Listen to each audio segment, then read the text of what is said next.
Bismillahirrahmanirrahim. Assalamualaikum warahmatullahi wabarakatuh.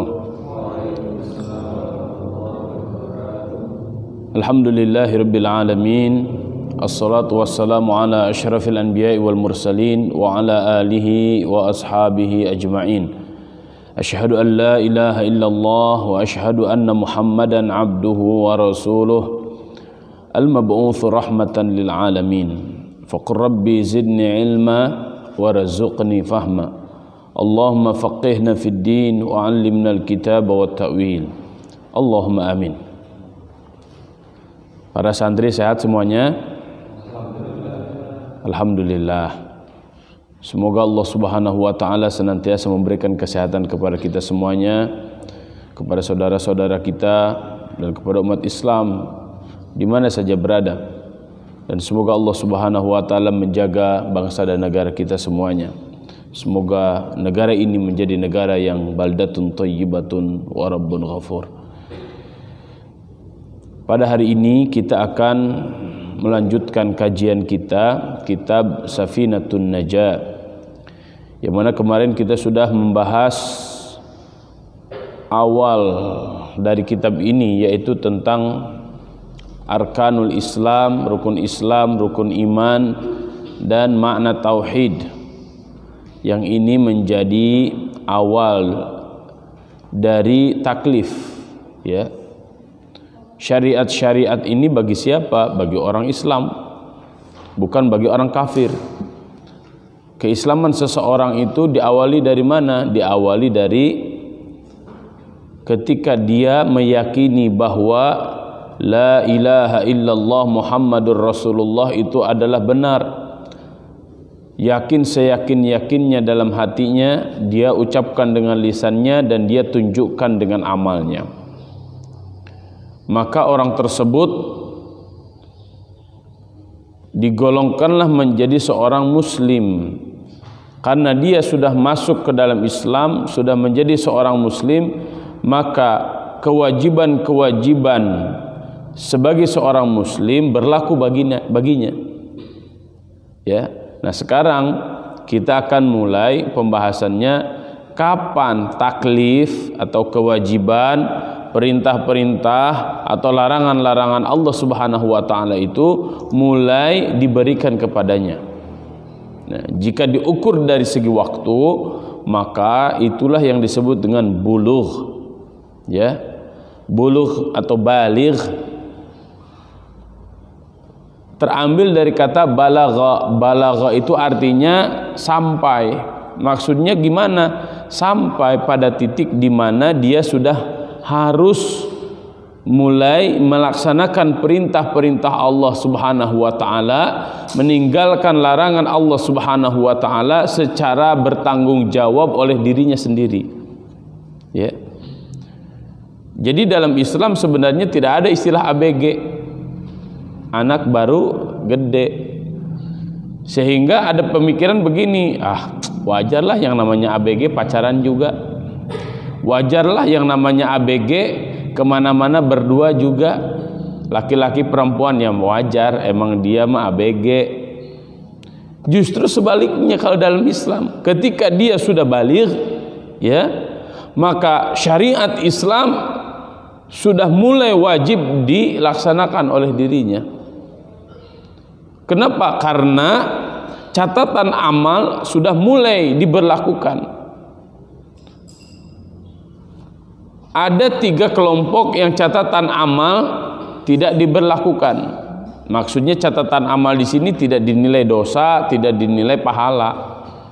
Siapa itu? Rufi'al qalamu an thalathin, diangkat kolam catatan-catatan amal baik dan buruk seseorang dari 3 kelompok. Yang pertama adalah anin naimi hatta yastaiqidha, dari orang yang tidur sampai dia bangun. Kalau dia tidur, lagi tidur ngelindur, dia sholat. Luar biasa ya, lagi tidur dia sholat. Maka sholatnya itu tidak dinilai. Kenapa? Orang lagi tidur. Nah gitu maksudnya. Kemudian anil majnuni hatta yaqila. Kalau ada orang majnun, orang gila. Orang gila itu seharian dari mulai subuh sampai tengah malam sholat gitu. Enggak akan dinilai. Kenapa? Orang gila. Ya. Nah, yang ketiga adalah anis sabiyyi hatta yaqila. Anak kecil sampai dia berakal, sehat, akalnya sempurna. Nah, ini yang disebut dengan baligh. Sudah sampai masanya karena akalnya sudah sempurna. Nah, tanda-tanda seseorang baligh, seseorang sempurna akalnya, bisa membedakan mana yang baik, mana yang buruk, mana yang benar, mana yang salah, mana yang hak, mana yang batil. Itu ada ukurannya. Ukurannya kapan? Dilihat dari umurnya atau tanda-tanda dalam tubuhnya. Ya. Di sini disebutkan faslun fi alamatil bulugh. Pembahasan tentang alamatil bulugh. Tanda-tanda seseorang ini sudah baligh. Alamatul bulugh thalathun. Tanda-tanda seseorang itu sudah baligh ada 3. Yang pertama, tamamu khamsa asyrata sanatan fi dzakari wal untha. Usianya sudah mencapai 15 tahun. Jadi mayoritas nih, kalau usianya sudah 15 tahun, pasti dia sudah baligh. Ya, sudah ditaklif. Akalnya sudah sempurna.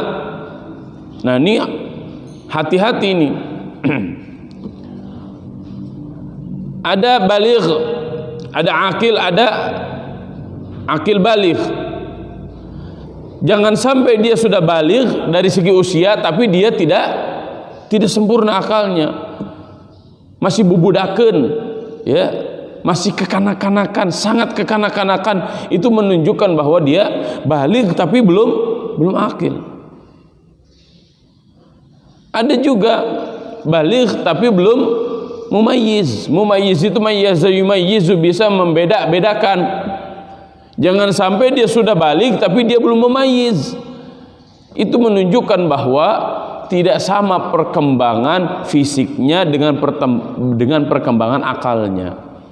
Yang baik itu seperti apa? Setiap orang tua harus mempersiapkan anak-anaknya ketika dia sudah baligh, dia pun sudah akil, sudah berakal sempurna. Dia pun sudah mumayyiz, menjadi orang yang mampu membedakan mana yang halal, mana yang haram, mana yang benar, mana yang salah, mana yang hak, mana yang batil. Nah, itu mayoritas ketika usianya sudah sampai umur 15 tahun.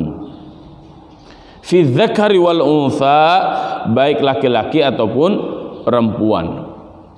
Jika ternyata belum 15 tahun, tapi kayaknya ini anak ini sudah baligh deh, ya, maka lihat ini tanda yang selanjutnya. Apa itu? Wal ihtilam fi dzakari.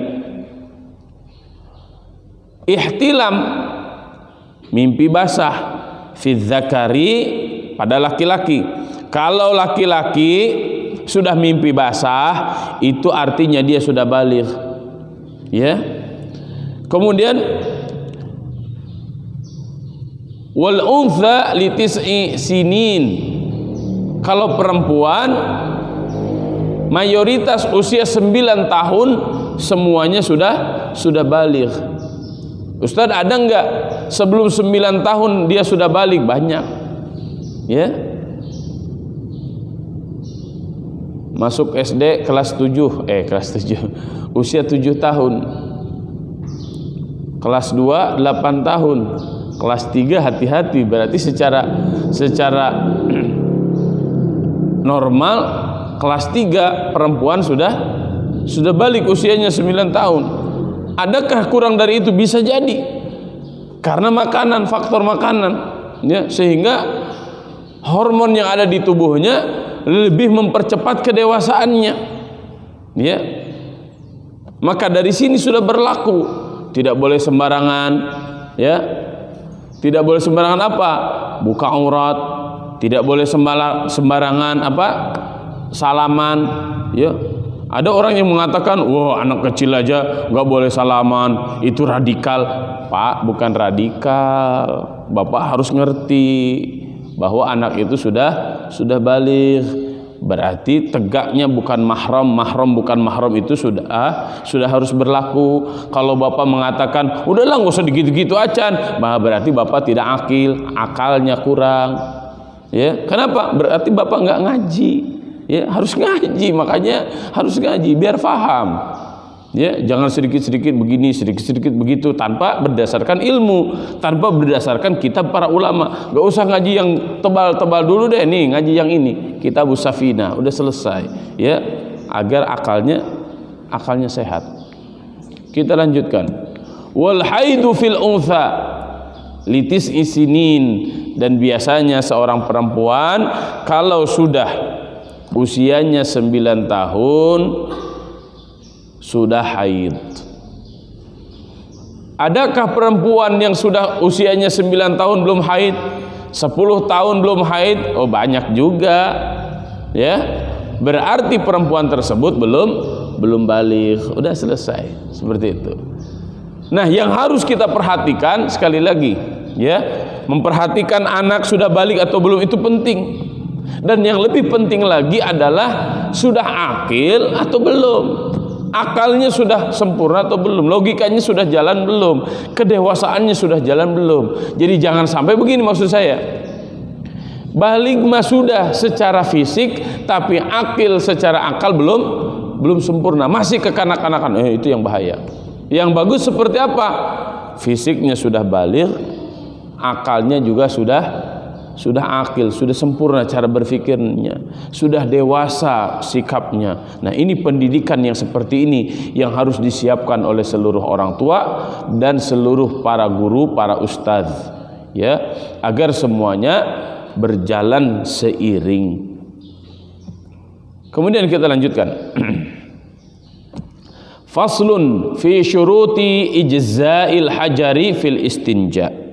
Syarat diperbolehkannya penggunaan batu untuk bercebok.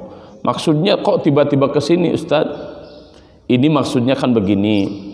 Setiap yang sudah baligh itu kan ada taklif, harus sholat, harus ini, harus itu, ya kan? Maka beda nanti kondisinya. Anak kecil, ya, anak kecil yang belum baligh, kalau dia pipis, kalau dia iya kan? Kan bisa pakai pempes kemana-mana. Kalau yang sudah baligh seperti begini, pakai pempes, padahal di pempesnya ada najis, nggak bisa langsung sholat, harus dibersihkan dulu. Nah, ini para ulama zaman dahulu, hampir semua kitab-kitab fikih, ya, karena zaman dahulu mungkin di Arab, ya, di gurun susah air. Maka bagaimana cara membersihkannya? Maka di sini disebutkan syurutu ijza'il hajari thamaniyatun. Memang kondisi normal dibersihkannya dengan apa? Dengan air. Tapi jika tidak ada air karena di gurun, ya, dengan apa? Dengan hajar, dengan batu. Tapi ini sekali lagi mukhaffaf, ya, hanya meringankan agar najis itu tidak nempel. Lamun cek bahasa urang mah terametek, ya. Jadi dibersihkan dengan apa? Dengan batu. Tapi sekali lagi ini jika tidak ada air, ya, dibersihkannya dengan apa? Dengan batu. Syurutu ijza'il hajar thamaniyatun. Nah, dengan syaratnya ada berapa? Thamaniyatun, ada 8. Yang pertama adalah an yakuna bi thalathati ahjarin. Ambil 3 batu di padang pasir, mau nggak ada batu, nggak ada air, ambil 3 batu. Kalau sekarang mah mungkin ini nggak akan berlaku, ya, karena di Arab juga sudah canggih, ya, di di Masjidil Haram, di Masjid Nabawi sudah banyak toilet, ya, apalagi di luar itu sudah banyak hotel-hotel, dan kita pasti akan di hotel, dan fasilitas-fasilitas yang seperti ini sekarang sudah sangat banyak. Batunya ada 3. Yang kedua, anyun kiyal mahalla, dapat membersihkan lokasi najis, ya, dipastikan dapat membersihkan lokasi najis. Kemudian yang ketiga, an la yajifan najisu, najisnya belum kering, ya. Kalau sudah kering gimana? Ya nggak bakal bisa dibersihkan sama batu. Kalau sudah kering, contohnya ini sudah kering, mohon maaf, Ya, airnya sudah kering ya, nanti kan akan lepas sendiri, betul nggak? Nggak akan rametek, ya, kurang lebih gitu ya. Masya Allah. Kemudian yang keempat, wala yantaqila, najisnya tidak berpindah, nggak pindah kemana-mana itu. Khusus najisnya bagian mana? Bagian depan dan bagian belakang, atau biasa disebut dengan kubul dan dubur. Ya. Wala yatra alaihi akhar tadi ya.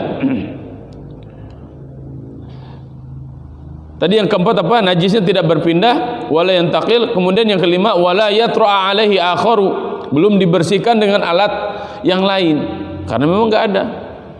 Ya. Kemudian yang keenam, wala yujawiza safhatahu. Najisnya tidak melebihi lipatan. Lipatan mana? Safhatahu wa khasyafatahu. Lipatan, mohon maaf, di pantat atau di ujung kemaluan. Safhatahu ini maksudnya seputar keluar najisnya. Kalau hasyafah berarti keluar najis di depan. Kalau safhatahu itu di belakang, kalau hasyafatahu itu di depan, atau biasa disebut dengan kubul dan dubur. Ya. Kemudian yang selanjutnya, wala yusibahu ma'un, najisnya belum terkena air. Ya, kalau sudah ada air mah ngapain pakai batu? Ya, kalau sekarang mungkin pakai tisu. Ya, tapi ingat, tisu itu bukan untuk menghilangkan najis secara sempurna. Kalau ada buru-buru, aduh gimana ini kok nggak ada air segala macam, yang ada cuma tisu, ya, boleh pakai tisu. Itu hanya sebatas mukhaffaf saja. Ya, hanya sebatas untuk meringankan saja. Kemudian yang terakhir, wa an takunal ahjaru tahiratan. Batu-batu yang digunakan itu harus batu yang suci. Ya, kenapa 3 batu? Agar bersih. Nah, kecuali kalau kita sudah yakin betul dengan 3 batu itu semuanya betul-betul bersih, maka udah cukup. Ya.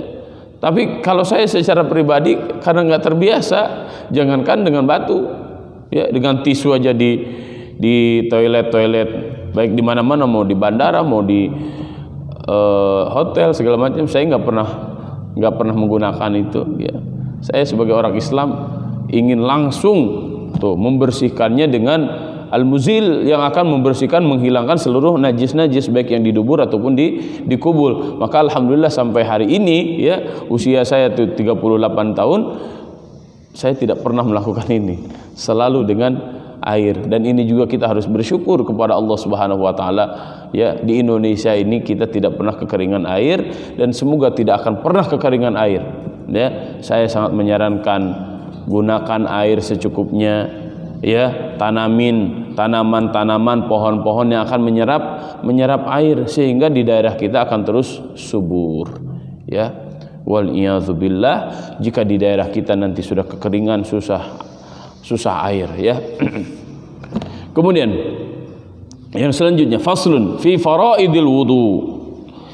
Apa yang harus dikerjakan pada saat wudu? Ya, ini fardu wudu ini, ya. Furudul wudu sittatun. Yang harus dikerjakan ketika wudu itu ada 6. Al-awwalu, yang pertama adalah an-niyatu, niat. Niat ini sangat penting, ya, untuk membedakan ini wudu atau cuci muka. Ya, kalau bapak-bapak, ibu-ibu malam-malam ngomongnya kayak begini ke anaknya, kamu udah cuci tangan belum? Kamu udah cuci kaki belum? Nah, ya, itu nggak ada pahalanya, cuma hanya sebatas nilai kebersihan doang. Tapi kalau bapak-bapak, ibu-ibu bilang begini ke anaknya kalau malam-malam tuh, nah, kalian sudah wudu belum? Nah, insya Allah pahalanya akan luar biasa, bukan hanya sekedar cuci tangan, cuci kaki. Maka biasakan kalau malam itu bilangnya begini, ibu-ibu, bapak-bapak, nah, sudah wudu belum? Nah, gitu. Untuk apa? Beda niatnya ketika wudu dengan cuci kaki, cuci tangan. Ya, dan inilah akan lebih sempurna, pahalanya insya Allah akan lebih luar biasa, dan secara kebersihan pun akan lebih bersih, karena yang dibasuh bukan hanya tangan, bukan hanya kaki, tapi semua yang nampak, ya, tangan sampai sini, nanti wajah, kemudian kepala, kemudian kakinya, insya Allah lebih bersih. Itu yang pertama, niat. Yang kedua, ghuslul wajhi, membasuh wajah. Ya, kemudian ats-tsalitsu, yang ketiga, ghuslul yadaini ma'al mirfaqain, membasuh tangan sampai ke sikut. Ar-rabi'u, yang keempat, mashu syai'in minar ra'si, membasuh sebagian dari kepalanya. Ini minasyai, ini sebagian, minar ra'si, dari kepalanya. Berarti kalau begini doang sudah boleh. Ya, boleh, silakan, tapi saya mengambil keutamaan. Kenapa? Nanti di yaumul qiyamah seluruh anggota-anggota wudu, ya, yang terkena air wudu akan bercahaya. Maka sangat rugi kalau nanti ketika di akhirat yang bercahayanya itu cuma ini doang, karena selama di dunianya hanya ngusap bagian kanan doang kepalanya, atau depannya doang, gini doang. Kan suka ada tuh orang wudu kayak begitu.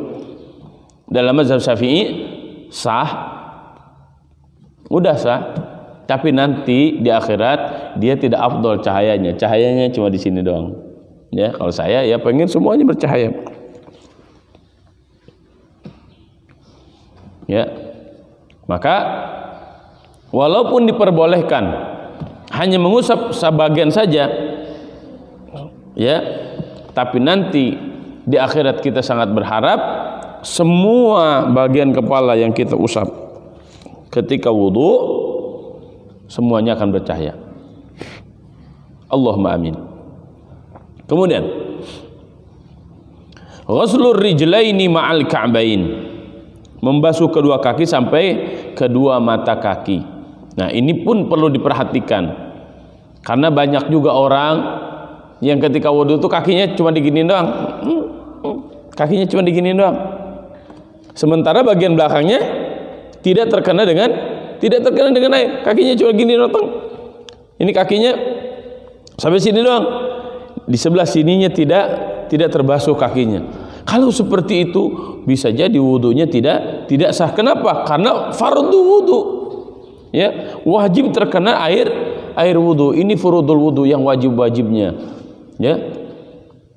Idza qumtum ila shalah faghsilu wujuhakum wa aydiyakum ilal marafiqi wamsahu bi ru'usikum wa arjulakum ilal ka'bain. Ini dalilnya seperti itu, maka disimpulkanlah menjadi hal-hal yang tadi kita sebutkan. Kemudian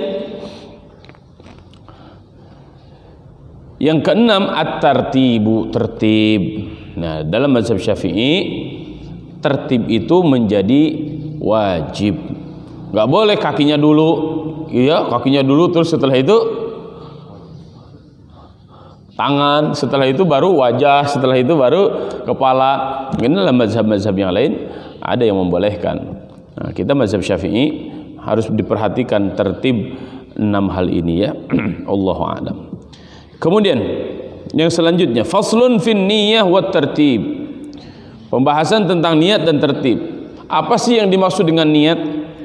Yang dimaksud dengan niat adalah qasdu syai'i muqtarinan bi fi'lihi.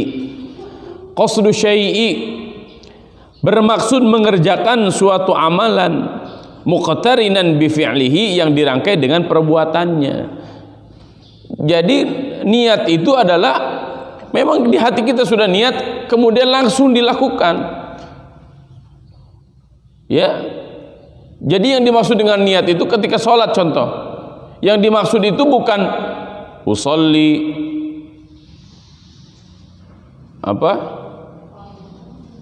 fardhu dhuhri arba'ata raka'atin mustaqbilal qiblah imaman atau ma'muman lillahi ta'ala. Itu bukan niat. Kalau niat sholat itu dia mengangkat kedua tangannya Allahu Akbar. Nah, ketika dia mengucapkan itu sudah niat yang sempurna. Kalau yang tadi dilafadzkan apa namanya? Namanya talaffuz. mentalafuzkan niat. Mentalafuzkan niat bukan wajib hukumnya, tapi hukumnya sunnah menurut mazhab Syafi'i. Kenapa sunnah? Karena memang yang dimaksud dengan niat itu langsung prakteknya. Ya, kita sudah meniatkan dalam hati ini sholat, nah langsung dipraktekkan dengan sholatnya, itu niat yang sempurna. Kalau diucapkan itu namanya talafuz. Ya, talafuz bin niyah hukumnya sunnah dalam mazhab Syafi'i. Ya, bukan wajib, karena ada orang yang menyangka talafuz bin niyah itu wajib, sehingga kalau tidak talafuz bin niyah, wah ini bukan ahlus sunnah wal jamaah. Loh, kok sampai ke situ? Kan hukumnya saja sunnah. Sunnah itu apa sih? Ma yuthabu ala fi'lihi wa la yu'aqabu ala tarkihi. Kalau dilakukan mendapatkan pahala, kalau tidak dilakukan tidak disiksa.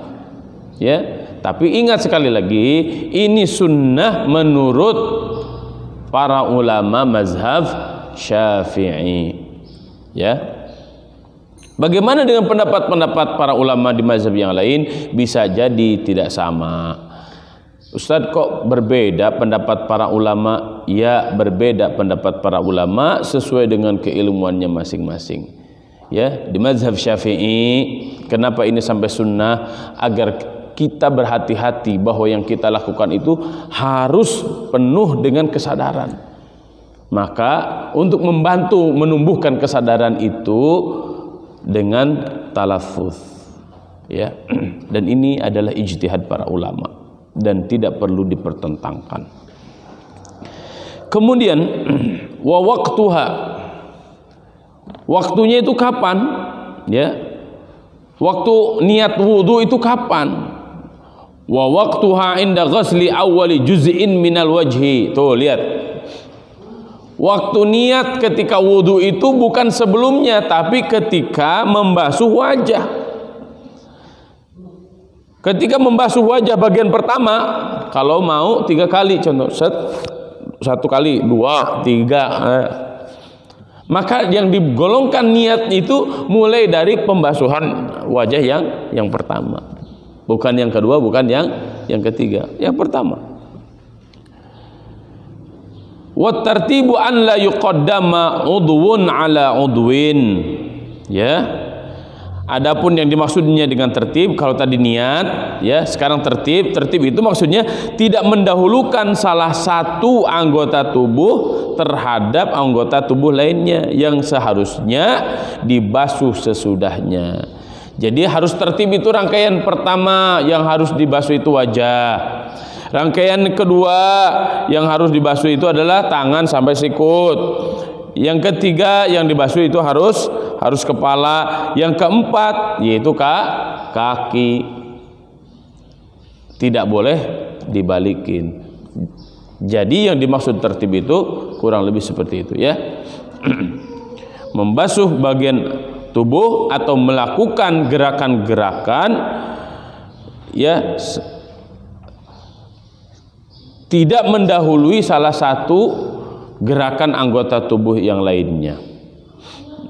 Jadi 1, 2, 3, 4, nggak boleh 1, 5, kemudian balik lagi ke 2, ke 10, nggak boleh seperti itu. Itu namanya tidak tertib. Kemudian faslun, pembahasan selanjutnya, fi ahkamil ma'i, hukum air. Al-ma'u qalilun wa katsirun.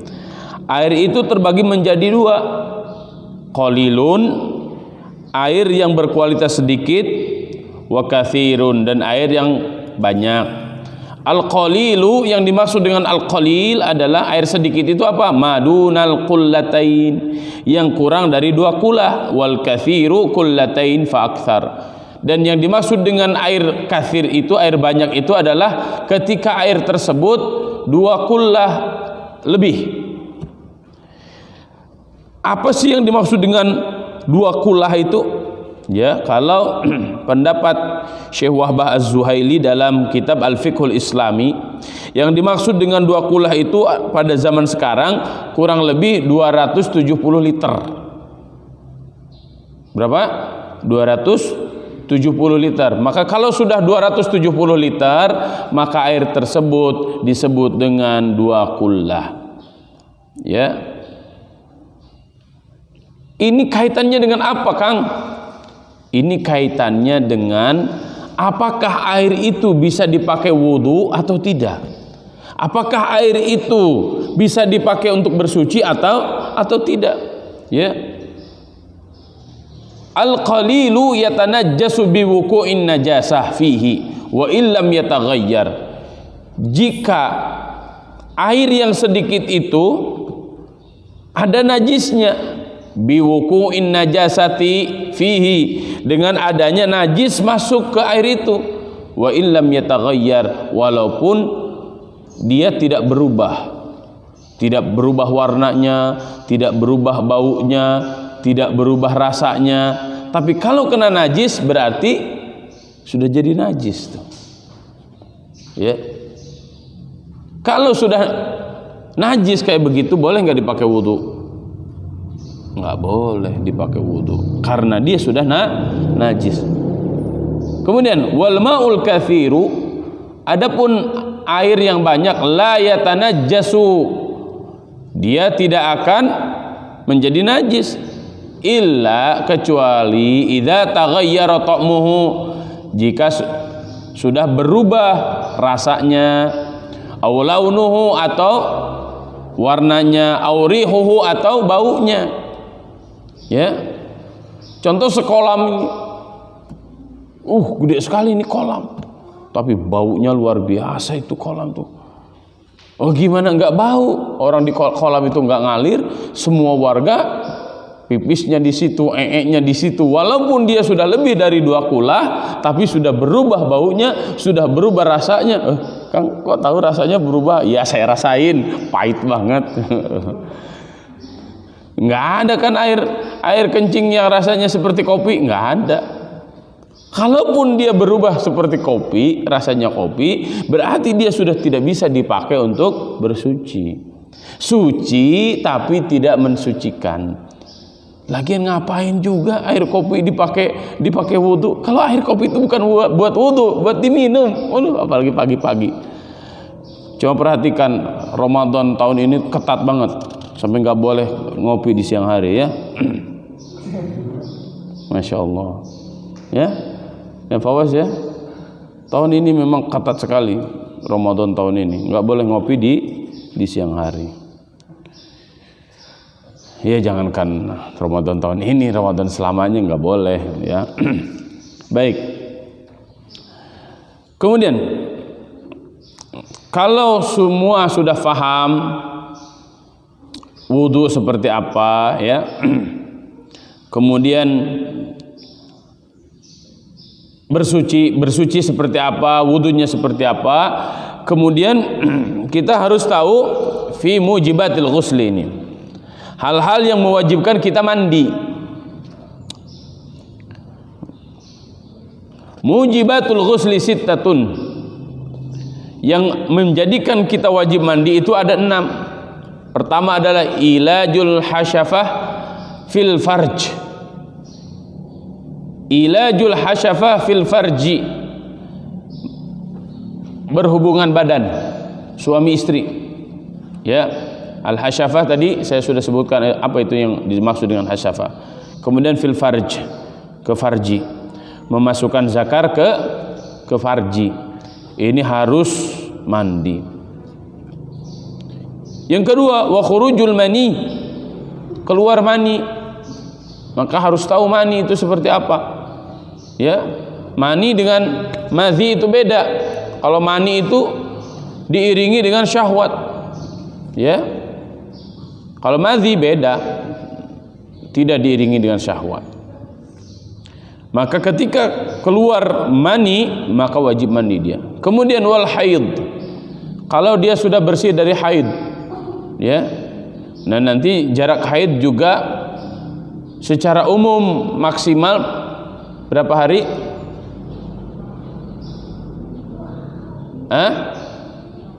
15 hari. Walaupun secara faktanya di lapangan ada perempuan-perempuan yang Yang 6 hari sudah bersih, ya. Yang 10 hari sudah bersih.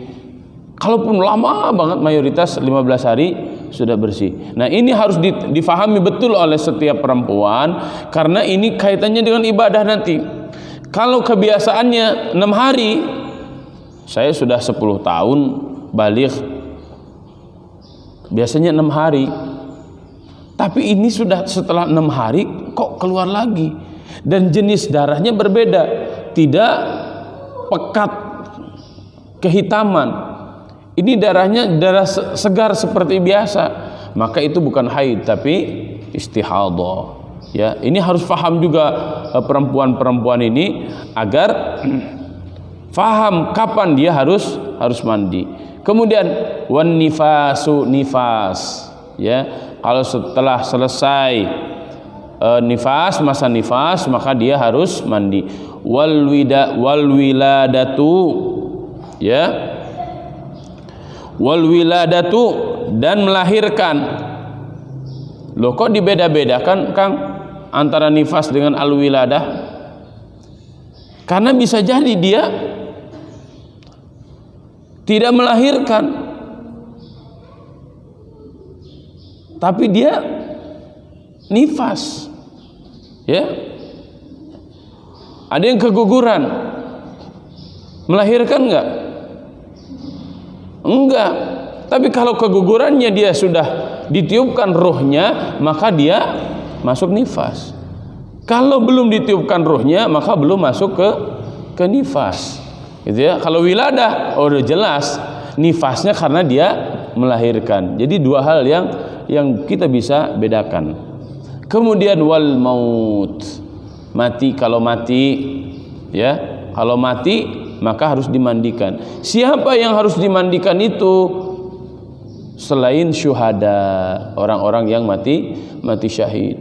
Jadi kalau kita melihat orang yang meninggal syahid, dia karena berjuang di jalan Allah Subhanahu wa taala, ya, tangannya buntung, kakinya buntung, wah ini harus dimandikan? Enggak harus dimandikan. Yang harus dimandikan itu yang seperti apa? Yang kematiannya biasa.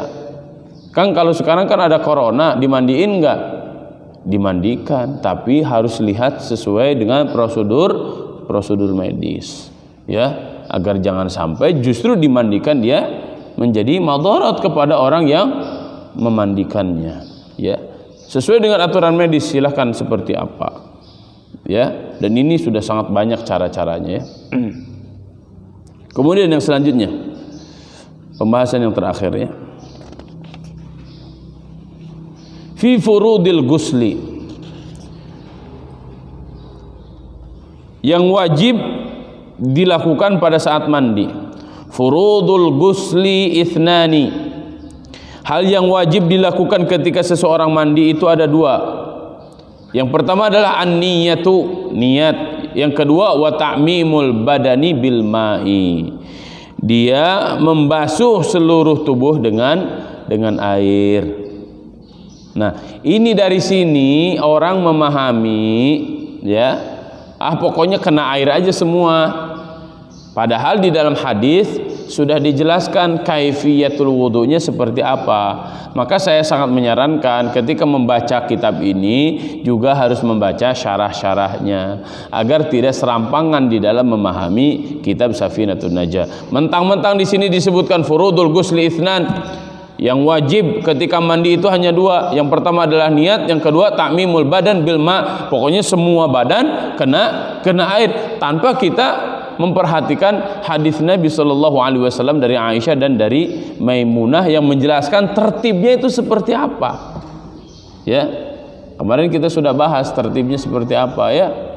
Membasuh tangan dulu, membersihkan farji dulu, kemudian apa? Wudu seperti biasa. Setelah itu apa? Kan terakhir mengusap rambut. Setelah itu menyela-nyela rambut. Setelah itu apa? Mengguyur kepala kita 3 kali. Setelah itu apa? Membasuh bagian tubuh kita yang kanan. Setelah itu yang kiri. Setelah itu dibersihkan semuanya sampai bersih, ya. Mau pakai sabun silahkan, mau pakai sampo silahkan, ya, mau pakai apa segala macam wangi-wangian silahkan, agar kita bersih sebersih-bersihnya dan wangi sewangi-wanginya. Ini ajaran Islam yang mewajibkan mandi. Saya tidak tahu apakah di agama yang lain ada yang mewajibkan mandi atau tidak. Masya Allah, Islam betul-betul menjaga kebersihan jasad kita, menjaga kebersihan akal kita, dan juga menjaga kebersihan hati, psikis kita semuanya. Semoga Allah Subhanahu wa taala jaga kita semuanya dari segala kotoran-kotoran, dan semoga dengan memahami bagaimana cara membersihkan kotoran-kotoran itu, kita semuanya ada dalam kondisi bersih. Allahumma amin. Wa sallallahu ala nabiyyina Muhammadin wa ala alihi wa ashabihi ajma'in. Wallahu a'lam bishawab. Subhanakallahumma bihamdika nasyhadu an la ilaha illa anta nastaghfiruka wa natubu ilaik. Wassalamu alaikum warahmatullahi wabarakatuh.